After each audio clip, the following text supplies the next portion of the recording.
We're joined now with Erin O'Toole. Great to have you on The Rebel. Thanks for coming. Great to be here. You're former Veteran Affairs Minister. You're the MP for Durham. And word is you're considering throwing your hat into the ring for the leadership of the Conservative Party.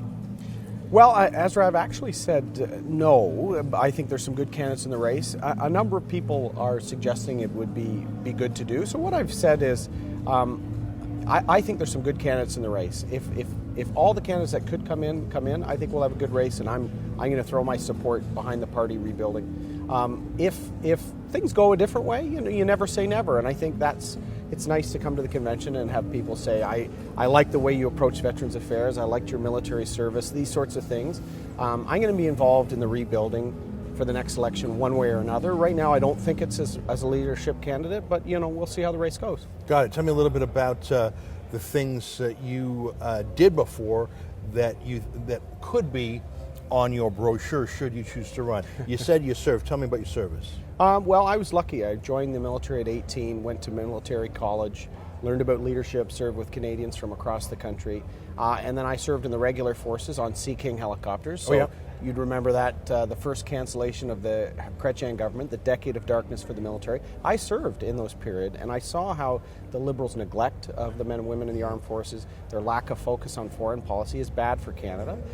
Then I did my time, went in the reserves for a while, and then became a lawyer, and came back to Ontario, where I grew up, to practice law on Bay Street, and then was in-house counsel. So I've got a really neat background where I've served the country in uniform. I worked in the corporate sector with large and small companies, and I'm a really free market sort of conservative. I don't like the government getting in the way of entrepreneurship, small business.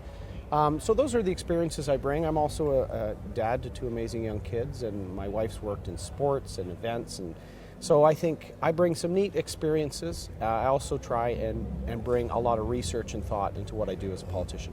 Now, when you were a Veterans Affairs Minister, there were all these liberal front groups, sort of fake veterans groups, including, in at least one case, I think a serious case of stolen valor, a fellow wearing medals he did not earn, attacking you in the name of veterans, liberal front groups.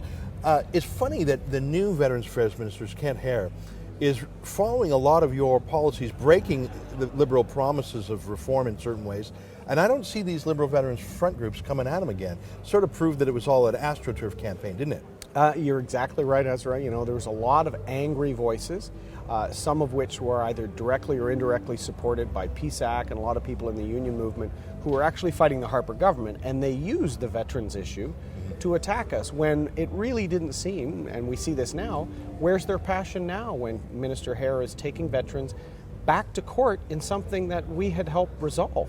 So, we're seeing it for what it is. Veterans are a passionate group. Most are conservatives, I will say. Yeah. But, you're never going to have all people supporting one party. Yes. But we saw groups manipulating that issue before the campaign. Well, that's the thing. Obviously, it's completely legitimate for veterans to be liberal, and it's completely legitimate for veterans to complain about a conservative Veterans Affairs Minister. But I think you're correct to point out how the far left-wing union movement hijacked or used veterans as a battering ram against the Conservatives. It was a very strategic move on their part. Absolutely. Because it undermined a core reputation of Conservatives. But we see now with their silence in the face of Trudeau that it was just all a fake. Well, and what's interesting, Ezra, and you guys point this out on The Rebel a lot, and it's appreciated, one of the first things Justin Trudeau did was eliminate the disclosure requirements for organized labor. So we'll never really know the full extent of how much they supported these organizations complaining about the Harper government and on veterans issues. Because I'll tell you, I traveled the country and I didn't hear the same level of angst that would be presented in videos filmed by PSAC or people that they brought to Parliament Hill. So, Trudeau, it was a quid pro quo. They supported his election, and then he eliminates the disclosure requirement for them. So we'll never really know how much they spent on that. Yeah. I got one last question for you. It's a question I put to Kevin O'Leary when he said he was considering the idea, and it was sort of an insider's question. Do you have a campaign manager? Do you have a campaign team? No, I don't have any of that. And as I said, I've said no when I've been asked if I'm running. I think there's some great names and great people thinking about this, but the race is so long, and this is going to be very hard for a lot of people to raise money. I think candidates are seeing that now.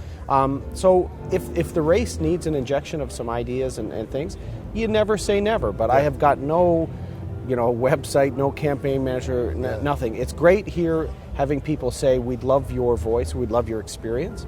But I think there's going to be some great names in this race, and I'm prepared to be part of the rebuilding. I just don't think it's as a candidate. Right on. Erin O'Toole, thanks for joining us today. Thanks for having me, Ezra. All right, good luck. Thanks for watching. Click here to never miss a Rebel update. Want even more of the Rebel? Well, click here to become a premium member.